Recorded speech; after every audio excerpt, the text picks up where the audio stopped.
আজ কেন পৃথিবীটা লাগে তো সুন্দর, এসে কোন রূপকারে সাজালো এ চরাচর, এসে কোন রূপকারে সাজালো এ চরাচর। সম্মানিত দর্শক, এটি হচ্ছে সিলেটের টাঙ্গুয়ার হাওরের একটি দৃশ্য। আসলে দেখেন, এই সমস্ত দৃশ্য দেখলে আল্লাহর অপূর্ব সৃষ্টি সম্পর্কে ধারণা এবং উপলব্ধি করা যায়, যেন আল্লাহ পাক এই পৃথিবীটা কত সুন্দর করে সৃষ্টি করেছেন।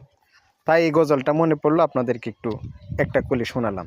তো সবাই এই সমস্ত প্রাকৃতিক দৃশ্য দেখবেন এবং আল্লাহর শুকরিয়া আদায় করবেন এবং নিজের মনটাকে প্রফুল্ল রাখার জন্য, শারীরিক মানসিক সুস্থতার জন্য এই সমস্ত ভ্রমণের দরকার আছে। তো সকলেই ভ্রমণ করবেন, সেই আহ্বান রেখে আমার সংক্ষিপ্ত ভিডিও আজকের মতো এখানে শেষ করলাম। সবাইকে ধন্যবাদ। আসসালামু আলাইকুম।